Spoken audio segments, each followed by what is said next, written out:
देख रहे हैं इस समय सफलता ग्रुप और आज हम बात कर रहे हैं इंटरमीडिएट अकाउंट के कुछ महत्वपूर्ण ऑब्जेक्टिव प्रश्न जो आपके परीक्षा के दृष्टिकोण से काफ़ी ही महत्वपूर्ण है। तो ये वीडियो आप सफलता ग्रुप के सौजन्य से देख रहे हैं। तो यहाँ पर देख लीजिए कि आज हम जिस चैप्टर का बात कर रहे हैं साझेदारी फर्म का लेखांकन आधारभूत अवधारणा, इस चैप्टर के कुछ महत्वपूर्ण ऑब्जेक्टिव प्रश्न आज हम देखेंगे। तो चलिए बगैर देर किए हुए शुरू करते हैं हम आज का वीडियो। हमारा पहला नंबर प्रश्न है, साझेदारी फर्म किस अधिनियम के अंतर्गत आता है? तो भारतीय साझेदारी अधिनियम 1932 की धारा 4 के अंतर्गत आता है। चलिए अगला प्रश्न जानते हैं। हमारा यहाँ पर दूसरा नंबर प्रश्न भी आपको काफ़ी महत्वपूर्ण प्रश्न है। निम्नलिखित में पूर्ण साझेदारी के लक्षण है? व्यवसाय, वैधानिक व्यवसाय, संचालन और सीमित दायित्व सभी। तो ऑप्शन नंबर डी जो है यहाँ पर बिल्कुल सही हो जाएगा, सभी। चलिए अगला प्रश्न जानते हैं। हमारा तीसरा नंबर प्रश्न भी आपको महत्वपूर्ण प्रश्न है। तीसरा नंबर प्रश्न देख लीजिए, सीमित दायित्व साझेदारी अधिनियम किस अधिनियम के पास होने पर हुआ? सीमित साझेदारी अधिनियम 2008 और सीमित साझेदारी अधिनियम 2009 या भारतीय साझेदारी अधिनियम 1932 या इनमें से सभी। तो आपको सही आंसर यहाँ पर जो हो जाएगा ऑप्शन नंबर ए हो जाएगा, बिल्कुल सही। अगला प्रश्न जानते हैं। हमारा चौथा नंबर प्रश्न भी आपको काफ़ी महत्वपूर्ण है। साझेदारी की रचना डैश से होती है? पेपर का, करार या समझौते, विधान, इनमें से कोई नहीं। तो सही आंसर ऑप्शन नंबर बी जो है बिल्कुल सही हो जाएगा, करार या समझौते। नंबर 5 प्रश्न जानते हैं। नंबर 5 प्रश्न भी आपको काफ़ी महत्वपूर्ण प्रश्न है। सीमित दायित्व साझेदारी की रचना डैश से होती है? साझेदार, सरकार, विधान, सभी। तो ऑप्शन नंबर यहाँ पर देख लीजिए सी जो है बिल्कुल सही हो जाएगा, विधान। छठा नंबर प्रश्न को जानते हैं। छठा नंबर प्रश्न भी आपको काफ़ी महत्वपूर्ण है। साझेदारी समझौता हो सकता है मौखिक, लिखित, मौखिक तथा लिखित दोनों, इनमें से कोई नहीं। तो सही आंसर आपको ऑप्शन नंबर सी जो है बिल्कुल सही हो जाएगा, मौखिक तथा लिखित दोनों। चलिए 7वां नंबर प्रश्न जानते हैं। 7वां नंबर प्रश्न भी आपको काफ़ी महत्वपूर्ण प्रश्न है। साझेदार के पूंजी खाते पर ब्याज को क्रेडिट किया जाता है? लाभ हानि खाते में, साझेदार के पूंजी खाते में, ब्याज खाते में, सभी। तो आपको ऑप्शन नंबर बी जो है बिल्कुल सही हो जाएगा, साझेदार के पूंजी खाते में। चलिए अगला प्रश्न जानते हैं। हमारा 8वां नंबर प्रश्न देख लीजिए। 8वां नंबर प्रश्न भी आपको महत्वपूर्ण प्रश्न है। किसी समझौते के अभाव में साझेदारी फर्म के लाभ हानि का विभाजन किया जाता है? बराबर बराबर, पूंजी के अनुपात में, विभिन्न अनुपात में, इनमें से कोई नहीं। तो आपको सही आंसर यहाँ पर ऑप्शन नंबर ए जो है बिल्कुल सही हो जाएगा, यानी कि बराबर बराबर। 9 नंबर प्रश्न को जानते हैं। 9 नंबर प्रश्न भी आपको काफ़ी महत्वपूर्ण। साझेदार के पूंजी पर ब्याज की गणना होती है? प्रारंभ की पूंजी पर, अंत की पूंजी पर, औसत पूंजी पर, या इनमें से सभी। तो 9 का आपको सही आंसर ऑप्शन नंबर ए जो है बिल्कुल सही हो जाएगा, प्रारंभ की पूंजी पर। चलिए 10वां नंबर प्रश्न जानते हैं। 10वां नंबर प्रश्न कहता है, एक सामान्य साझेदार में साझेदारी की अधिकतम संख्या हो सकती है 15, 2, 45 या 50। तो सही आंसर आपको ऑप्शन नंबर डी जो है बिल्कुल सही हो जाएगा, 50। 11 नंबर प्रश्न को देख लीजिए। 11 नंबर प्रश्न कहता है, साझेदारी सलेख को डैश कहा जाता है? साझेदारी पेपर, रजिस्टर्ड, साझेदारी विलेख, कंपनी अभिलेख। तो सही आंसर आपको ऑप्शन नंबर सी, साझेदारी विलेख, बिल्कुल सही आंसर हो जाएगा। 12 नंबर प्रश्न को जानते हैं। 12 नंबर प्रश्न भी आपको काफ़ी महत्वपूर्ण प्रश्न है। साझेदारी सलेख के अभाव में साझेदार के ऋण पर ब्याज किस दर से दिया जाता है? 12%, 6%, 6 महीने या 4 महीने। तो सही आंसर आपको ऑप्शन नंबर बी, 6% वार्षिक ब्याज की दर सही हो जाएगा। 13 नंबर प्रश्न को जानते हैं। 13 नंबर प्रश्न भी आपको काफ़ी महत्वपूर्ण है। साझेदारी सलेख के अभाव में साझेदार द्वारा किए गए आहरण पर ब्याज लगेगा? नहीं, हाँ, लगता है, और इनमें से कोई नहीं। तो सही आंसर आपको ऑप्शन नंबर ए जो है बिल्कुल सही हो जाएगा, नहीं। 14 नंबर प्रश्न जानते हैं। 14 नंबर प्रश्न कहता है, साझेदार के पूंजी खाते के अंतर्गत आते हैं परिवर्तनशील, अस्थायी, परिवर्तनशील तथा स्थायी दोनों, व्यक्तिगत, तो सही आंसर आपको ऑप्शन नंबर सी जो है बिल्कुल सही यहाँ पर हो जाएगा, परिवर्तनशील तथा स्थायी दोनों। 15 नंबर प्रश्न को जानते हैं। 15 नंबर प्रश्न भी आपको काफ़ी महत्वपूर्ण है। लाभ हानि विनियोजन खाता एक डैश खाता है, तो ऑप्शन नंबर सी जो है बिल्कुल सही हो जाएगा यहाँ पर। अगला प्रश्न जानते हैं। 16 नंबर प्रश्न देख लीजिए। 16 नंबर प्रश्न कहता है कि चालू खाता है। चालू खाता आपको ऑप्शन नंबर डी जो है बिल्कुल सही हो जाएगा यहाँ पर। पर्सनल अकाउंट 17 नंबर प्रश्न जानते हैं। स्थिर पूंजी खाते विधि के अंतर्गत साझेदार की पूंजी पर ब्याज क्रेडिट किया जाता है, तो ऑप्शन नंबर 17 का डी जो है बिल्कुल यहाँ पर सही हो जाएगा। 18 नंबर प्रश्न को जानते हैं। 18 नंबर प्रश्न देख लीजिए, काफ़ी महत्वपूर्ण प्रश्न है। साझेदारी समझौते की अनुपस्थिति में साझेदार के ऋण पर ब्याज दिया जाता है, तो साझेदार के ऋण पे ब्याज आपको ऑप्शन नंबर बी जो है बिल्कुल सही हो जाएगा, 6% वार्षिक के दर से। 19 नंबर प्रश्न को देख लीजिए। 19 नंबर प्रश्न भी महत्वपूर्ण है। साझेदारी फर्म के लाभ हानि नियोजन खाते को क्रेडिट साइड में लिखे जाने वाले हैं। आहरण पर ब्याज, शुद्ध लाभ, कुल लाभ, ए और बी दोनों, तो ऑप्शन नंबर यहाँ पर डी जो है बिल्कुल सही हो जाएगा, ए और बी दोनों। चलिए 20 नंबर प्रश्न को जानते हैं। 20 नंबर प्रश्न भी आपको काफ़ी महत्वपूर्ण। फर्म में लाभ हानि विनियोजन खाते क्रेडिट साइड में लिखी जाने वाली, तो पूंजी ब्याज है, साझेदार वेतन है, साझेदार कमीशन है, सभी है, तो सही आंसर आपको ऑप्शन नंबर डी यहाँ पर बिल्कुल सही हो जाएगा। 21 नंबर प्रश्न को जानते हैं। 21 नंबर प्रश्न कहता है साझेदार के पूंजी खाते के अनुरक्षण की कौन सी दो विधियाँ हैं, तो ऑप्शन नंबर यहाँ पर बी जो है बिल्कुल सही हो जाएगा, स्थायी और अस्थायी पूंजी विधि।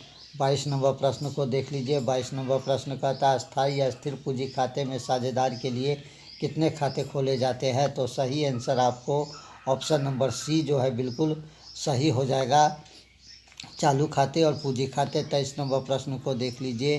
परिवर्तनशील या स्थायी पूंजी खाते में साझेदार के लिए कितने खाते खोले जाते हैं, तो सही आंसर ऑप्शन नंबर ए जो है बिल्कुल सही हो जाएगा, पूंजी खाते। चलिए अगला प्रश्न जानते हैं। हमारा 24 नंबर प्रश्न भी काफ़ी महत्वपूर्ण है।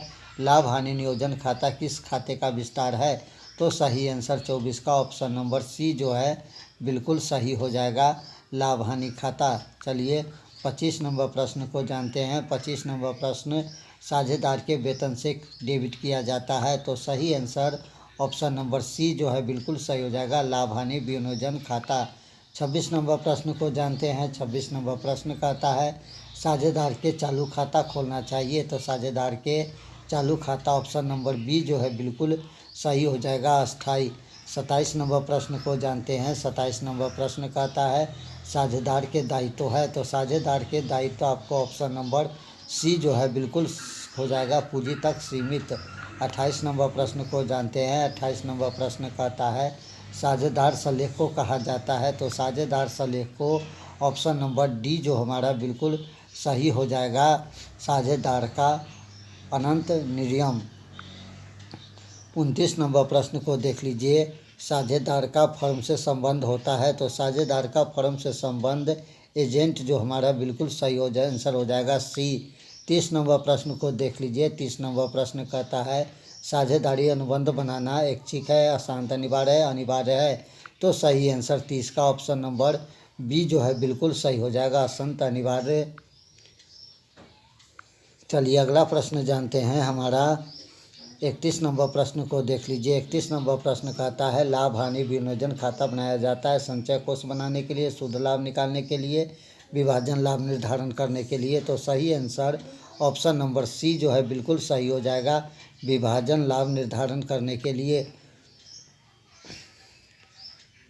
32 नंबर प्रश्न देखिए। निम्न में से कौन लाभ का विनियोजन है, ऋण पर ब्याज, पूंजी पर ब्याज, सैलरी, किराया, तो सही आंसर 32 का ऑप्शन नंबर बी जो है बिल्कुल सही हो जाएगा, पूंजी पर ब्याज। चलिए अगला प्रश्न जानते हैं। हमारा 33 नंबर प्रश्न कहता है फर्म के लिए साझेदार के आहरने पर ब्याज, तो सही आंसर आपको 33 का ऑप्शन नंबर ए प्राप्ति बिल्कुल सही हो जाएगा।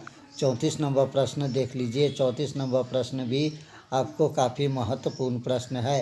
सुमित और अमित साझेदार है जिनकी पूंजी क्रमशः 25,000 तथा 15,000 है। पूंजी पर ब्याज देना है। दोनों साझेदार के पूंजी पर ब्याज ज्ञात करिए जब फर्म 2400 लाभ कमाए। तो सही आंसर आपको यहाँ पर जो हो जाएगा ऑप्शन नंबर सी जो है बिल्कुल सही हो जाएगा। 1500 और 500 हमारा सही आंसर यहाँ पर हो जाएगा। चलिए अगला प्रश्न जानते हैं। हमारा 35 नंबर प्रश्न भी आपको काफ़ी महत्वपूर्ण प्रश्न है। आहार प्रति माह 1,000 प्रत्येक माह के अंत में आहरित करता है। यदि ब्याज की दर 5% वार्षिक हो तो आहरण पर कुल ब्याज होगा। तो आहरण पर कुल ब्याज आपको जो हो जाएगा ऑप्शन नंबर डी जो है बिल्कुल सही हो जाएगा 275।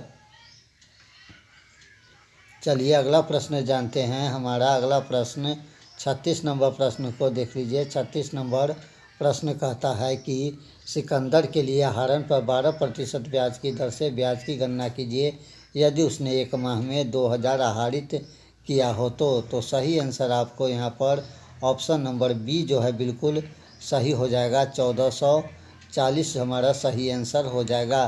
37 नंबर प्रश्न को देख लीजिए। 37 नंबर प्रश्न भी आपको काफ़ी महत्वपूर्ण है। साझेदार के चालू खाते हमेशा होगा। तो साझेदार के चालू खाते हमेशा जो ऑप्शन नंबर सी जो है बिल्कुल सही हो जाएगा क्रेडिट बैलेंस। चलिए अगला प्रश्न हम आपको चैप्टर नंबर 5 से देखते हैं। चैप्टर नंबर 5 हमारा संगठन है। चलिए इस चैप्टर के कुछ महत्वपूर्ण ऑब्जेक्टिव प्रश्न जान। तो हमारा पहला प्रश्न देख लीजिए। कहता है डैश संगठन का अनुशासन नहीं होता है। औपचारिक, अनौपचारिक, प्रभागीय और कार्यात्मक। तो सही आंसर आपको यहाँ पर ऑप्शन नंबर बी जो है बिल्कुल सही हो जाएगा अनौपचारिक हमारा सही आंसर। नंबर 2 प्रश्न काफ़ी महत्वपूर्ण प्रश्न है। नंबर 2 प्रश्न कहता है कि संगठन स्वयं निर्मित होता है, क्रियात्मक, अनौपचारिक, औपचारिक या विभागीय। तो सही आंसर 2 का ऑप्शन नंबर बी जो हमारा बिल्कुल सही हो जाएगा अनौपचारिक सही आंसर। नंबर 3 प्रश्न जानते हैं। नंबर 3 प्रश्न आप ये अकाउंट हिंदी मीडियम का देख रहे हैं वर्ग 12 के लिए। तो चलिए यहाँ पर देख लेते हैं। संगठन का आधार है नियंत्रण, नेतृत्व, कार्य का विभाजन, इनमें से सभी। तो आपको सही आंसर आपको ऑप्शन नंबर सी जो है बिल्कुल सही हो जाएगा कार्य का विभाजन। अगला प्रश्न जानते हैं। हमारा चौथा नंबर प्रश्न देख लीजिए। चौथा नंबर प्रश्न भी आपको काफ़ी महत्वपूर्ण प्रश्न है। चौथा नंबर प्रश्न यहाँ पर कहा जा रहा है कि कार्यात्मक संगठन का प्रयोग किस स्तर पर किया जाता है।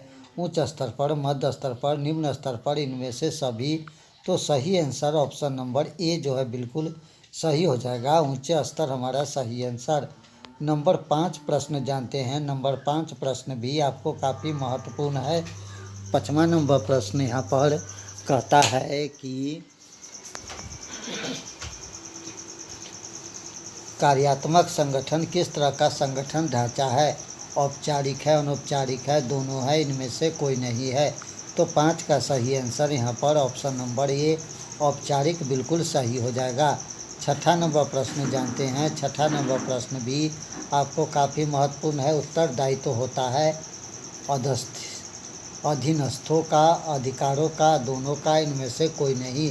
तो 6 का आपको सही आंसर ऑप्शन नंबर बी जो है बिल्कुल सही हो जाएगा यानी अधिकारी का। 7 नंबर प्रश्न को जानते हैं। 7 नंबर प्रश्न भी आपको काफ़ी महत्वपूर्ण है। प्रभावशाली अधिकार हस्तांतरण के लिए उत्तरदायित्व के साथ साथ होना अति आवश्यक है। अधिकार, मानव शक्ति, प्रोत्साहन, पदोन्नति। तो सही आंसर आपको ऑप्शन नंबर ए जो है बिल्कुल सही हो जाएगा अधिकार। 8 नंबर प्रश्न को जानते हैं। 8 नंबर प्रश्न भी आपको काफ़ी महत्वपूर्ण है। प्रबंध का स्वयं विस्तार होता है भड़ापन, केंद्रीकरण द्वारा, विकेंद्रण द्वारा, सभी के द्वारा। तो सही आंसर आपको ऑप्शन नंबर ए जो है बिल्कुल सही हो जाएगा भड़ापन द्वारा। 9 नंबर प्रश्न जानते हैं। 9 नंबर प्रश्न कहता है उपकरण के संगठन की स्थापना करता है उच्चतम प्रबंधन, मध्यम प्रबंधन, निम्न प्रबंधन, संचालन मंडल। तो सही आंसर आपको ऑप्शन नंबर ए जो है बिल्कुल सही हो जाएगा उच्चतम प्रबंधन। ये था कुछ बिजनेस स्टडी के महत्वपूर्ण ऑब्जेक्टिव प्रश्न, जो बाद में हम इस पर विचार करेंगे। अब अकाउंट के 5वां नंबर चैप्टर साझेदार का प्रवेश से देख लीजिए। हमारा पहला प्रश्न कहता है, नए साझेदार का प्रवेश की आवश्यकता किन कारणों से होती है? जब व्यवसाय का विस्तार करना हो, अधिक पूंजी की आवश्यकता हो, व्यवसाय के संचालन एवं प्रबंधन हेतु, और सभी। तो नए साझेदार हमेशा डी ऑप्शन ऐसे यहाँ पर सही हो जाएगा। जब व्यवसाय का विस्तार करना हो, अधिक पूंजी की आवश्यकता हो, व्यवसाय के संचालन एवं प्रबंधन हेतु, इनमें से सभी हमारा सही आंसर हो जाएगा। नंबर 2 प्रश्न जानते हैं। नंबर 2 प्रश्न भी आपको काफ़ी महत्वपूर्ण है। साझेदार के प्रवेश के कारण डैश का अंत हो जाता है? नई साझेदारी का, पुरानी साझेदारी का, विशेष साझेदारी का, सामान्य साझेदारी का। तो सही आंसर आपको ऑप्शन नंबर बी जो है बिल्कुल सही हो जाएगा, यानी कि आपको पुराने साझेदारी हमारा सही आंसर हो जाएगा। चलिए अगला प्रश्न जानते हैं। हमारा तीसरा नंबर प्रश्न जो है काफ़ी महत्वपूर्ण प्रश्न है। तीसरा नंबर प्रश्न को ये कहता है, अजय एवं विजय 3.2 के अनुपात में लाभ का विभाजन करता है। वह रवि को 1/4 हिस्सा देकर प्रवेश देता है, जिससे वह 2/12 अजय से 1/12 विजय से क्रय करता है। नए लाभ विभाजन का अनुपात क्या होगा? तो नए लाभ विभाजन का यहाँ पर अनुपात जो हो जाएगा आपको ऑप्शन नंबर डी जो है बिल्कुल सही हो जाएगा, यानी कि 6:19:15 हमारा सही आंसर हो जाएगा, ऑप्शन नंबर डी। चलिए अगला प्रश्न जानते हैं। हमारा चौथा नंबर प्रश्न जो है ये भी महत्वपूर्ण प्रश्न है। चौथा नंबर प्रश्न कहता है, ख्वाती का लेखांकन व्यवहार किस मानक के अनुसार किया जाता है? तो आपको सही आंसर यहाँ पर ऑप्शन नंबर सी AS 26 के माध्यम से किया जाता है। 5वां नंबर प्रश्न जानते हैं। 5वां नंबर प्रश्न भी आपको काफ़ी महत्वपूर्ण है। नए साझेदार के द्वारा खाते की राशि नगद लाने को कहते हैं? संपत्ति, लाभ, अधिमूल्य, दायित्व। तो सही आंसर आपको ऑप्शन नंबर यहाँ पर सी जो है बिल्कुल सही हो जाएगा, अधिमूल्य। चलिए अगला प्रश्न जानते हैं। हमारा अगला प्रश्न भी आपको काफ़ी महत्वपूर्ण प्रश्न है। 6ठा नंबर प्रश्न यहाँ पर देख लीजिए, कहता है कि राम और श्याम फर्म के साझेदार हैं। 3-2 अंक के अनुपात में लाभ बांटते हैं। घनश्याम एक नए साझेदार के रूप में शामिल करता है। इसके लिए राम अपने हिस्से का 1/4 और श्याम अपने हिस्से का 1/3 भाग घनश्याम के पक्ष में त्याग करता है। राम, श्याम और घनश्याम के नए लाभ विभाजन की अनुपात की गणना कीजिए। तो आपको 6 का सही आंसर आपको ऑप्शन नंबर डी जो है बिल्कुल सही हो जाएगा, यानी 27:16:17। प्रश्न थोड़ा सा लंबा है, इसलिए सारा नहीं आ रहा है। तो चलिए अगला प्रश्न जानते हैं। किसी नए साझेदार के प्रवेश पर संपत्ति में हुई वृद्धि को डेबिट किया जाता है, तो उसको डेबिट आपको किया जाएगा। ऑप्शन नंबर हमारा काफ़ी बी सही है, यहाँ पर ऑप्शन नंबर बी जो है सही हो जाएगा। चलिए अगला प्रश्न जानते हैं। 8 नंबर प्रश्न को देख लीजिए। 8 नंबर प्रश्न कहता है, एक फर्म में जेड को लाभ 1/4 प्रवेश दिया जाता है। इसके लिए वह ख्वाती के लिए 30,000 लाता है एवं पुराने साझेदार XY द्वारा लिया जाएगा। तो ऑप्शन नंबर यहाँ पर आपको सी जो है बिल्कुल सही हो जाएगा। 9 नंबर प्रश्न को देख लीजिए। 9 नंबर प्रश्न काफ़ी महत्वपूर्ण प्रश्न है। 9 नंबर प्रश्न कहता है कि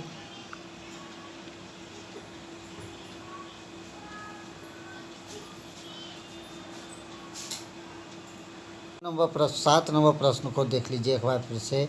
7 नंबर प्रश्न हमारा कहता है कि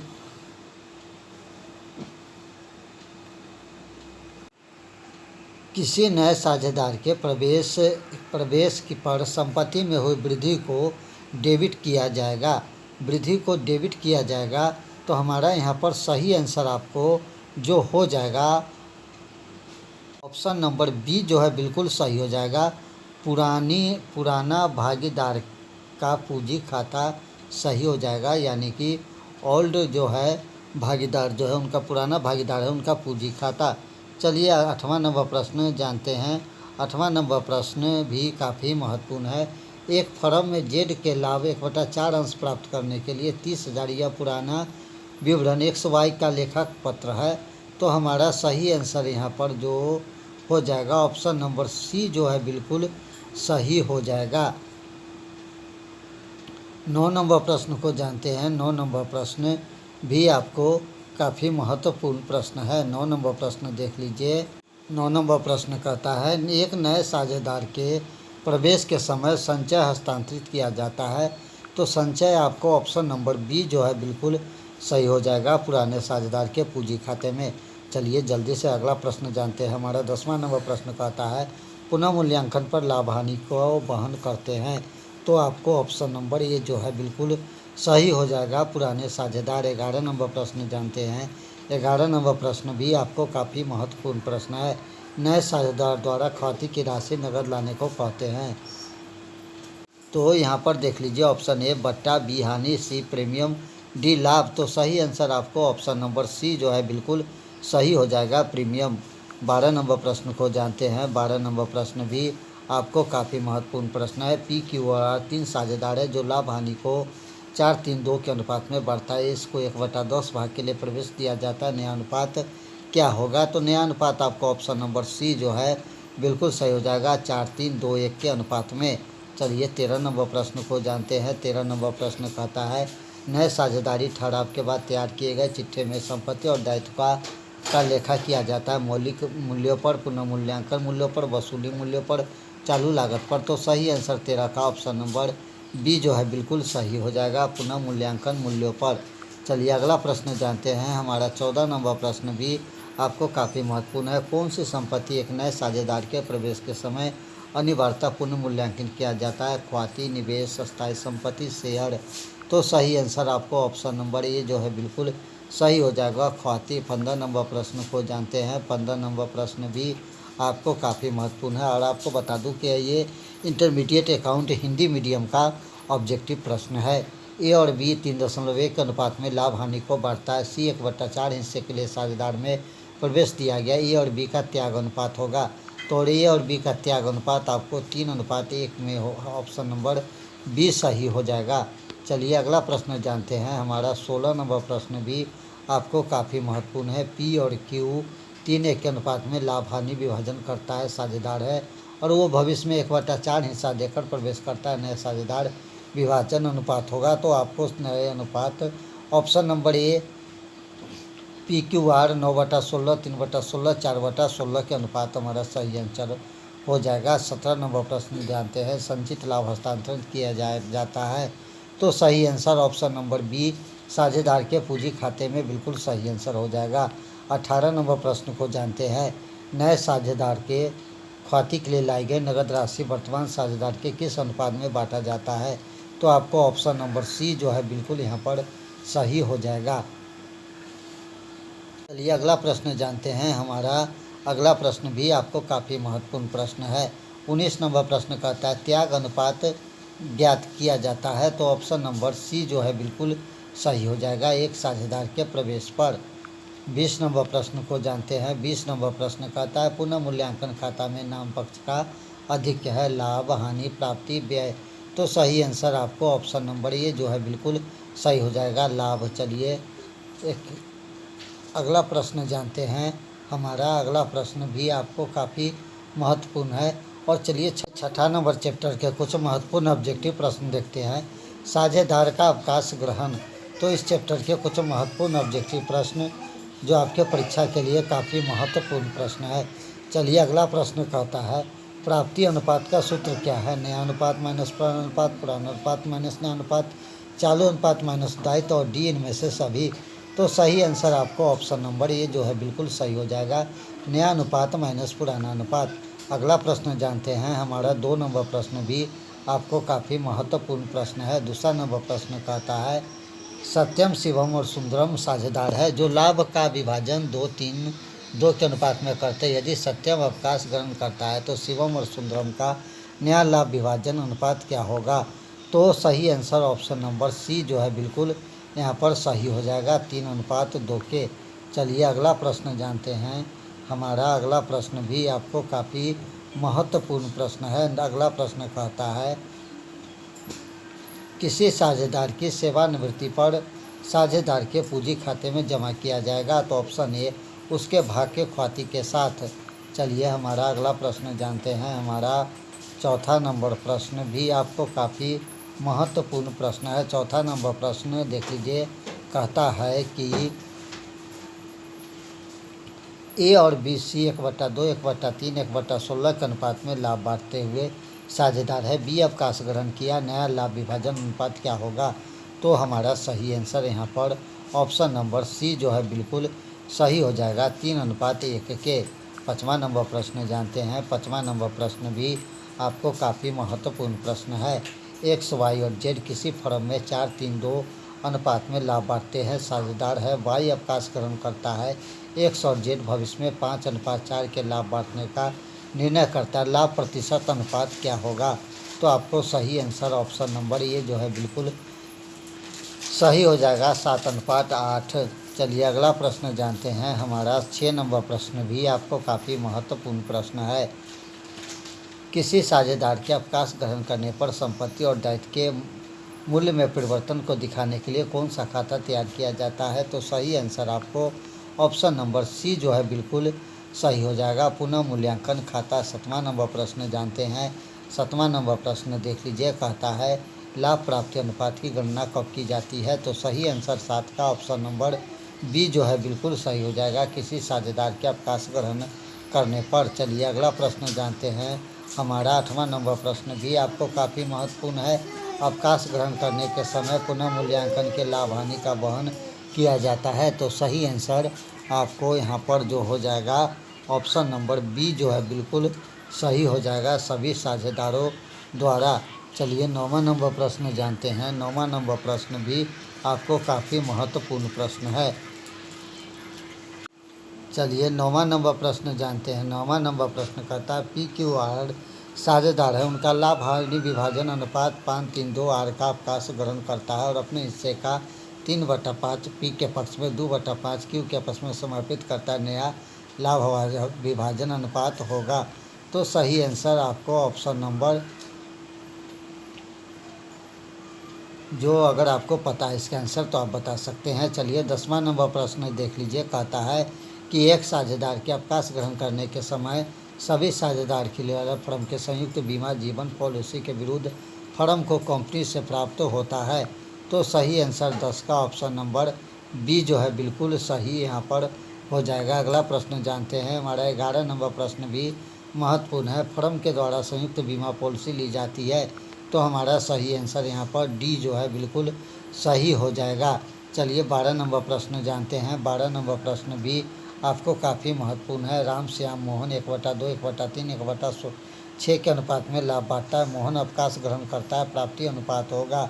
तो हमारा सही आंसर आपको ऑप्शन नंबर सी जो है बिल्कुल यहाँ पर सही हो जाएगा। चलिए 13 नंबर प्रश्न को जानते हैं। 13 नंबर प्रश्न कहता है MN 0.532 के अनुपात में लाभ बांटते साझेदार एम अवकाश ग्रहण करता है, प्राप्ति अनुपात ज्ञात करिए। तो सही आंसर आपको जो हो जाएगा वो ऑप्शन नंबर यहाँ पर देख लीजिए, ऑप्शन नंबर सी जो है बिल्कुल सही होगा। अगर सही आंसर आपको पता हो तो आप बताइए, वैसे इसका आंसर आपको इनमें से कोई भी नहीं होगा तो आप कमेंट करके नीचे ज़रूर बताइए। चलिए 14 नंबर प्रश्न जानते हैं। 14 नंबर प्रश्न कहता हरि, राय तथा प्रसाद साझेदार है तथा उनका लाभ विभाजन 3/5 राय अवकाश चाहता, उसका हिस्सा प्रसाद ने ले लिया, हरि तथा प्रसाद का अनुपात होगा। तो सही आंसर ऑप्शन नंबर ए जो है बिल्कुल यहाँ पर सही हो जाएगा। 15 नंबर प्रश्न को देख लीजिए। 15 नंबर प्रश्न कहता है साझेदारी अधिनियम प्रावधान करता अवकाश ग्रहण करने वाले साझेदार द्वारा छोड़ी गई पूंजी शेष पर ब्याज दिया जाना चाहिए। तो सही आंसर आपको ऑप्शन नंबर बी जो है बिल्कुल सही हो जाएगा, 6%। 16 नंबर प्रश्न देख लीजिए। 16 नंबर प्रश्न कहता है संयुक्त जीवन बीमा पत्र खाता संयुक्त बीमा पत्र संचयन खाता शेष हमेशा रहता है। तो सही आंसर ऑप्शन नंबर ए जो है बिल्कुल सही हो जाएगा, समान। 17 नंबर प्रश्न को जानते हैं। 17 नंबर प्रश्न कहता है साझेदार के अवकाश ग्रहण करने पर संचित लाभ को किसी पूंजी खाते में जमा किया जाना चाहिए। तो सही आंसर आपको ऑप्शन नंबर ए जो है बिल्कुल सही हो जाएगा, साझेदार के पुराने अनुपात में। 18 नंबर प्रश्न को जानते हैं। 18 नंबर प्रश्न साझेदार के अवकाश ग्रहण करने पर खाती राशि किसी पूंजी खाते में क्रेडिट किया जाता है। तो सही आंसर ऑप्शन नंबर डी जो है बिल्कुल हमारा सही हो जाएगा। 19 नंबर प्रश्न जानते हैं। 19 नंबर प्रश्न कहता है ABC लाभ के विभाजन 5-3-2 में अनुपात का यदि से व्यवहित हो तो AB का नया लाभ विभाजन अनुपात क्या होगा। तो आपको सही आंसर यहाँ पर जो हो जाएगा वो ऑप्शन नंबर बी जो है बिल्कुल सही हो जाएगा, 5-3। तो ये था अकाउंट के कुछ महत्वपूर्ण ऑब्जेक्टिव प्रश्न और आंसर। मिलते हैं फिर अगले वीडियो में, तब तक दीजिए इजाज़त। नमस्कार, जय हिंद।